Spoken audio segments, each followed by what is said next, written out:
this is Lisa from Mobile Tech Review, and today we're going to look at Lenovo's latest Android tablet. This is the Lenovo IdeaPad S2109, and it's a little bit different from most Android tablets on the market. It's a 9.7-inch tablet with an IPS display, and it's 1024 by 768, so a little bit more square, 4:3 aspect ratio, like the iPad. And we're going to look at it now. So this is Lenovo's latest Android tablet. It is the IdeaPad line, and this is the model S2109. Not the most exciting name there, but gets the job done. What makes this different is the aspect ratio, 9.7 inch across, just like the iPad and, well, the now sadly defunct HP touchpad. And it has 1024 by 768 resolution, so that's 4:3, kind of nice for reading books and for watching TV shows that are in that aspect ratio, and it's different from the usual 1280 by 800 10.1-inch Android tablets that we see.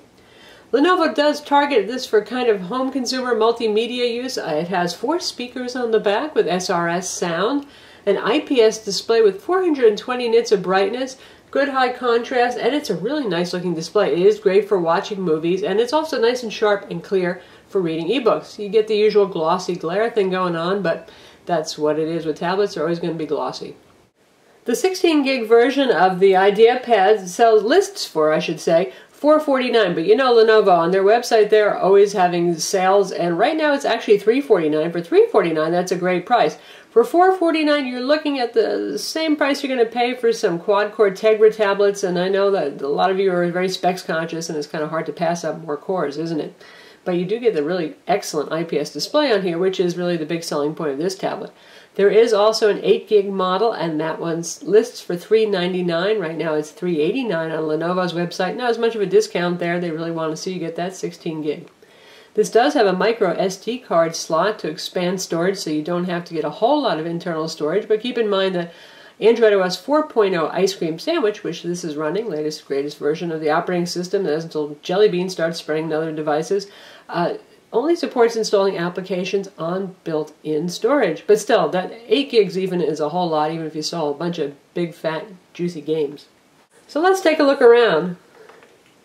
Your usual black bezeled device, again, a slightly different shape from other Android tablets, and we'll compare that. On this edge here, we have nothing. On this side, we have the micro SD card slot, micro HDMI and micro USB. It supports HDCP for outputting copy-protected content to your TV. Charging port. Up here we have our volume controls. Easy to operate, easy to feel, not easy to accidentally press. That's good. And here we have the headphone jack and the power button. Again, nice control, feels good. And on the back, genuine plastic, ABS kind of plastic. We have 4 speakers now. 2 of them have metal surrounds, and then we've got 2 more down here at the bottom.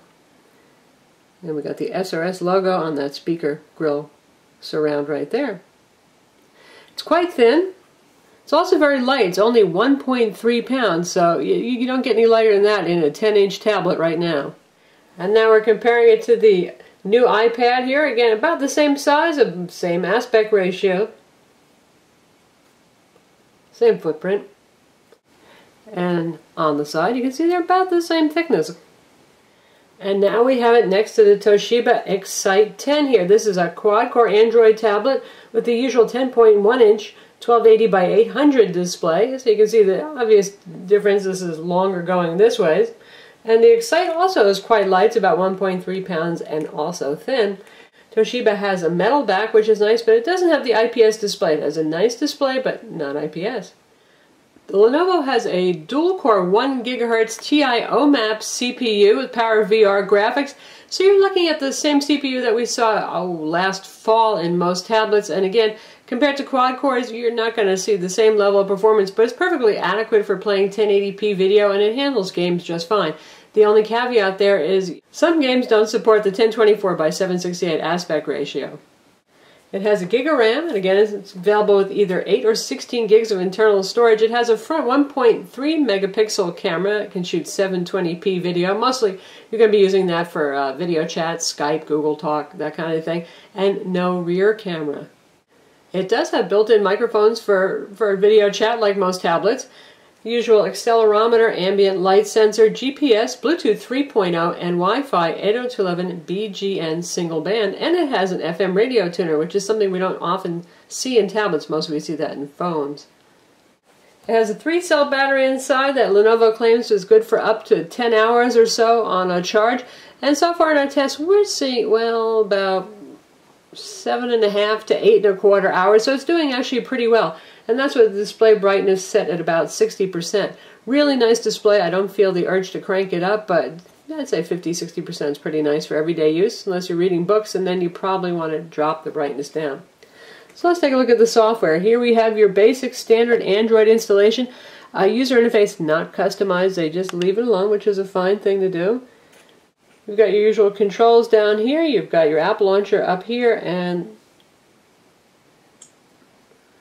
your menu to get to everything else over here. No quick shortcuts for wireless, but that's something that we see on phones more than we see it on tablets. Again, the launcher is pretty much just standard Android right here, where you switch between your apps and your widgets. And for our widgets, we have the usual standard stuff that you're going to see on an Android tablet. They do give you AccuWeather, and also Evernote's preloaded, so there's an Evernote widget there.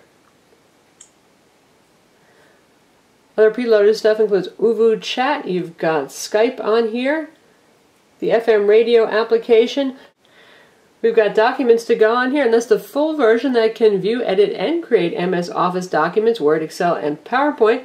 Printer shares on board, a voice note application, Norton Internet Security, and not so necessary these days. I know there's some paranoia sometimes about Android malware, but right now it's not really a huge problem if you stick to legitimate stores like the Google Play Store, and Lenovo has their own app store that's powered by MobiHand that's loaded on here. And they give you a basic file browser. If we take a look at Docs to Go, it's your standard Docs to Go installation, and it handles Google Docs as well, cloud storage, local files as well. So since this guy's big raison d'etre is multimedia, let's listen to some music and look at some video. Let's check out our handy music player widget right here, and hear those speakers. Now we're at about 50% volume right now.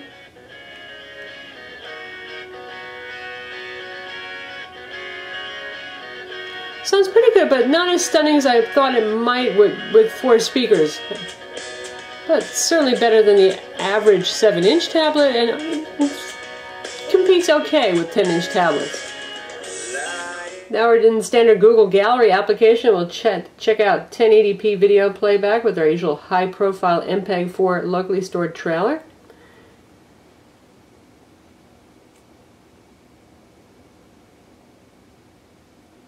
And you can see the black here, no real light bleed to speak of, which is nice. It's been a problem for several Android tablets.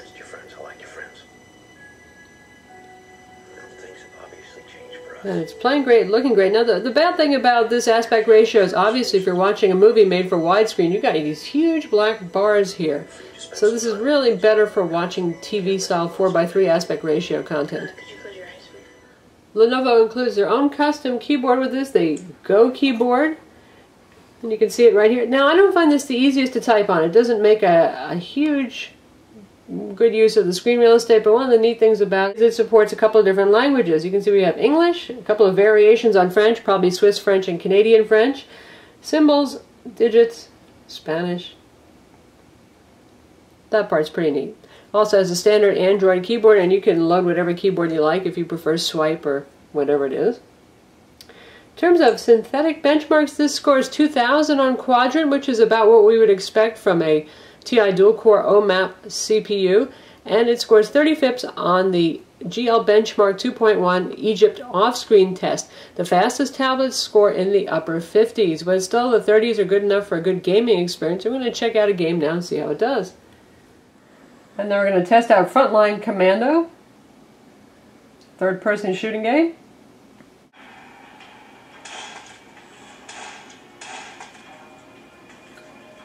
Plays fine, looks good. Again, nice screen.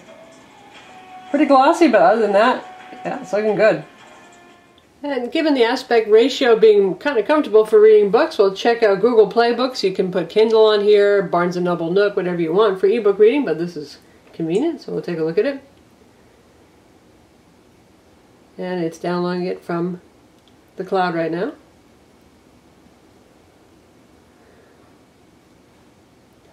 Page turn speeds are fine. Sharpness, nice display.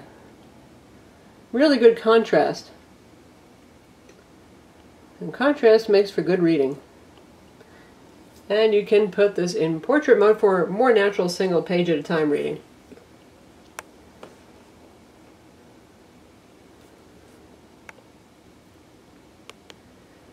So definitely a pleasant experience for reading thanks to the really nice display and the aspect ratio. And again, it's great for multimedia. It does Crackle, it does Netflix. No Hulu Plus available yet. Maybe it'll come. You know, Hulu's not really fast about updating their clients for Android, but hopefully it will come soon. But you're set for all the other major streaming platforms. And there's Google Play Movies as well. So that's the Lenovo IdeaPad S2109. It's available now. Again, it lists for $399 for the 8 gig and $449 for the 16 gig, but Lenovo has some stupendous sales, and right now it's $100 off the 16 gig, so it's $349. At $349, it's looking pretty good. At $449, well, there's a lot of competition right now among tablets, not just including the iPad. If you're looking at Android tablets, there's a lot of nice ones out there for the same price, including the Toshiba Excite 10 with the quad core that we showed you. There's the Asus Transformer TF300 with a sharp IPS display as well for $399 with a quad core. And it's only going to get rougher. But still, the unique thing about this is the aspect ratio. You find it particularly appealing ergonomically to hold it for reading books, that kind of thing. It's great. The thing is that nowadays there's not as much 4:3 aspect ratio video content. It used to be TV shows were always done in that aspect ratio, but even now they're starting to go to widescreen, and of course movies you're going to see the big black bars. I'm Lisa from Mobile Tech Review. Visit our website to read the full review of the Lenovo IdeaPad S2109, and don't forget to subscribe to our YouTube channel.